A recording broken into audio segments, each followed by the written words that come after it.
జాతీయ రహదారులకు భూసేకరణ విషయంలో మానవీయ కోణంలో వ్యవహరించాలని ముఖ్యమంత్రి రేవంత్ రెడ్డి కలెక్టర్లకు సూచించారు. నిబంధనల ప్రకారం ఎంత ఎక్కువ పరిహారం వస్తుందో అంత రైతులకు దక్కేలా చూడాలన్నారు. తెలంగాణలో ఎన్హెచ్ఏఐ పరిధిలో రహదారుల నిర్మాణానికి ఎదురవుతున్న సమస్యలపై రాష్ట్ర సచివాలయంలో ముఖ్యమంత్రి రేవంత్ రెడ్డి సమీక్ష నిర్వహించారు. ప్రభుత్వం నుంచి సహకారం ఉన్నా భూసేకరణ ఎందుకు ఆలస్యమవుతోందని సీఎం ప్రశ్నించారు.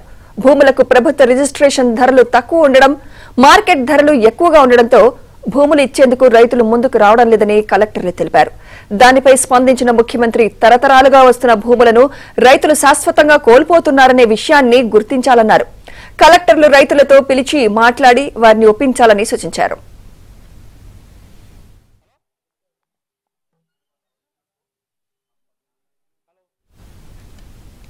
రీజనల్ రింగ్ రోడ్ దక్షిణ భాగం, ఉత్తర భాగం వేర్వేరుగా చూడొద్దని, ఆ రెండింటికి కలిపి ఒకే నెంబర్ కేటాయించాలని జాతీయ రహదారుల శాఖ మంత్రి నితిన్ గడ్కరీని కోరగా ఆయన సూత్రప్రాయంగా ఆమోదం తెలిపినట్లు ముఖ్యమంత్రి రేవంత్ రెడ్డి తెలిపారు.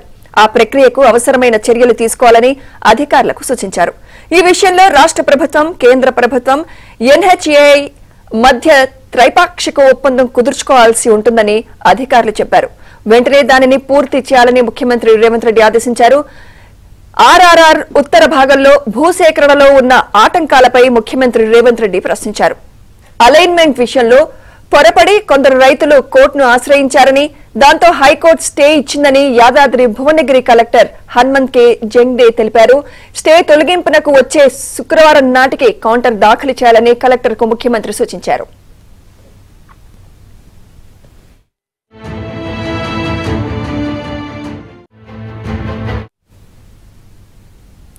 జాతీయ రహదారులకు భూసేకరణపై మరింత సమాచారం మా ప్రతినిధి రాజేష్ అందిస్తారు. రాజేష్.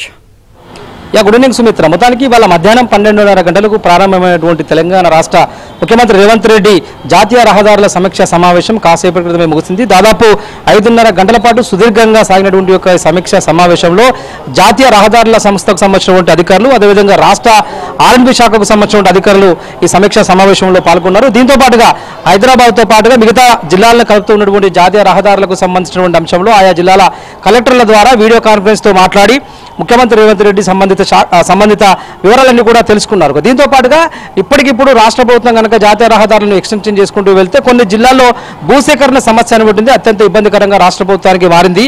ఆయా జిల్లాల్లో ఎందుచేత ప్రజలు కానీ రైతులు కానీ భూసేకరణకు సంబంధించిన విషయంలో ప్రభుత్వానికి ఎందుకు సహకరించట్లేదన్న అంశానికి గాను ఆయా సంబంధిత జిల్లాల కలెక్టర్లు ముఖ్యమంత్రికి ఇచ్చినటువంటి నివేదిక ఏంటంటే, ప్రైవేట్ వ్యక్తులకు భూమిని అమ్ముకోవడం వల్ల ఎక్కువ రేట్లు వస్తుంది, ప్రభుత్వం ఇలాంటి ప్రాజెక్టుల పేరిట భూమిని కొనుగోలు చేసినప్పుడు తక్కువ రేట్లు వస్తుంది కాబట్టి రైతులు కావచ్చు, లేకపోతే ఇతర ప్రైవేట్ వ్యక్తులు కావచ్చు ప్రభుత్వానికి ల్యాండ్ని ఇచ్చేటువంటి అంశంలో వెనక్కి తగ్గుతున్నారని చెప్పేసి చెప్పడం జరిగింది. దీనికి సంబంధిత రైతులతో కానీ ఆయా జిల్లా కలెక్టర్లు కింది స్థాయి క్షేత్రస్థాయిలో ఉన్నటువంటి ప్రజలతో మాట్లాడి కానీ ప్రభుత్వాలు నిర్ణయాలు తీసుకుపోయేటువంటి ఇటువంటి ప్రాజెక్టులకు సంబంధించినటువంటి అంశంలో ప్రజలు, రైతులు సహకరించాల్సిన బాధ్యత జిల్లా కలెక్టర్లు తీసుకోవాలి. నేరుగా ప్రజల్లోకి వెళ్ళాలి, మానవీయ కోణంతో మాట్లాడి ఆ సమస్యను పరిష్కరించేలాగున చొరవ తీసుకోవాలని చెప్పేసి కూడా ముఖ్యమంత్రి రేవంత్ రెడ్డి సంబంధిత జిల్లా కలెక్టర్లను ఆదేశించారు. అదేవిధంగా త్రిపుల్ ఆర్ అంతటికీ ఒకే నెంబర్ ఉండేలా కూడా రాబోయే రోజుల్లో నిర్ణయం తీసుకోవాల్సిందిగా సంబంధిత శాఖ అధికారులను రేవంత్ రెడ్డి ఆదేశించారు. దీంతో పాటుగా ప్రస్తుతం తెలంగాణలో ఉన్నటువంటి వివిధ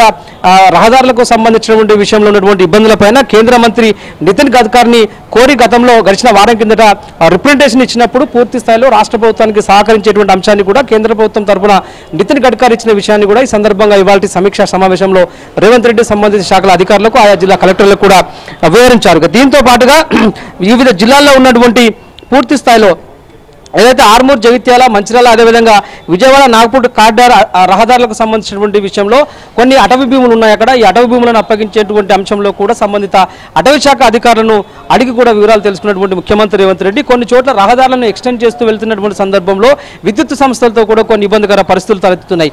వీటిపైన కూడా క్షేత్రస్థాయిలో గ్రౌండ్ లెవెల్లోకి వెళ్లి సంబంధిత శాఖ అధికారులతో కూర్చొని మాట్లాడి సమన్వయం చేసుకొని రోడ్ల విస్తరణ ద్వారా ఏర్పడబోయేటువంటి సౌలభ్యం కావచ్చు, ఇతరత్ర అంశాలు కావచ్చు, వాటిని వాళ్ళకి వివరించి విద్యుత్ సంస్థలతో ఉన్నటువంటి ఇబ్బందులు కావచ్చు, ఇతర అటవీ శాఖ సంబంధించిన అధికారులతో ఉన్నటువంటి ఇబ్బందులు కావచ్చు, కూర్చొని మాట్లాడి సార్ట్ అవుట్ చేసి ప్రభుత్వానికి నివేదిక ఇవ్వాల్సిన బాధ్యత కూడా ఈ జిల్లా కలెక్టర్ల మీద ఉందంటూ ముఖ్యమంత్రి రేవంత్ రెడ్డి ఈ సమీక్ష సమావేశంలో చెప్పినట్టు తెలుస్తుంది. దీంతో పాటు హైదరాబాద్ మన్నెగూడ రహదారికి సంబంధించినటువంటి పనులు కూడా సాధ్యమైనంత త్వరగా స్టార్ట్ చేయాలని చెప్పేసి ఆర్ఎన్బి శాఖ అధికారులను మంత్రి కోమరెడ్డిని కూడా ముఖ్యమంత్రి రేవంత్ రెడ్డి ఆదేశించారు. సో ఓవరాల్ గా ఇవాళ జాతీయ రహదారుల సమీక్ష సమావేశానికి సంబంధించిన విషయంలో కొన్ని కీలకమైనటువంటి నిర్ణయాలు తీసుకున్నటువంటి సీఎం రేవంత్ రెడ్డి పరిపాలనాపరమైనటువంటి నిర్ణయాల్లో జిల్లా కలెక్టర్లదే పూర్తి స్థాయి బాధ్యత, అదేవిధంగా ప్రభుత్వం తీసుకున్నటువంటి ప్రతి నిర్ణయాన్ని ప్రజల్లోకి తీసుకెళ్లే బాధ్యత కూడా జిల్లా కలెక్టర్లే ఉంటుందని చెప్పేసి కూడా చెప్పడం జరిగింది. దీంతో పాటుగా సంబంధిత శాఖల పనితీరుపై కూడా ముఖ్యమంత్రి రేవంత్ రెడ్డి వివరాలు అడిగి తెలుసుకున్నాడు. రాబోయే రోజుల్లో రైతు రుణమాఫీ, రైతు భరోసా పథకాలకు సంబంధించినటువంటి విధి విధానాలపై కూడా రాష్ట్ర ప్రభుత్వం సిద్ధంగా ఉంది కాబట్టి 32,000 కోట్ల రూపాయలు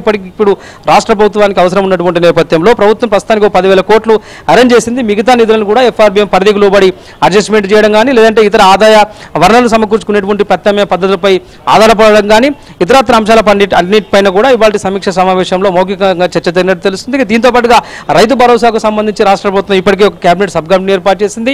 ఈ సబ్ కమిటీలో బట్టి విక్రమార్క అధ్యక్షగా, మిగతా మంత్రులు తుమ్మల నాగేశ్వరరావు, అదేవిధంగా పొంగులేటి శ్రీనివాసరెడ్డి, శ్రీధర్ బాబులు సభ్యులుగా ఉంటూ కేబినెట్ సబ్ కమిటీని ఏర్పాటు చేసింది. ఇందులో కొన్ని విధి విధానాలు రూపొందించి రైతు భరోసా పథకాన్ని ఎవరికి వర్తింపజేయాలి, వర్తింపజేసేటువంటి క్రమంలో బెనిఫిషరీస్ ఏమన్నా నష్టపోతున్నారా, 5 ఎకరాల లోపు ఉన్న వారికి ఈ పథకాన్ని వర్తింపజేయాలా, లేదంటే 10 ఎకరాల లోపు ఉన్నటువంటి వారికి వర్తింపజేయాలంటే అంశంపైన విధి విధానాలు తయారు చేసి ఆ కమిటీ కూడా రాష్ట్ర ప్రభుత్వానికి త్వరలో నివేదిక ఇవ్వబోయే అవకాశం ఉంది. సో వీటన్నిటి ఆధారంగా ప్రభుత్వం తదుపరి నిర్ణయాలకు సిద్ధమవుతుందని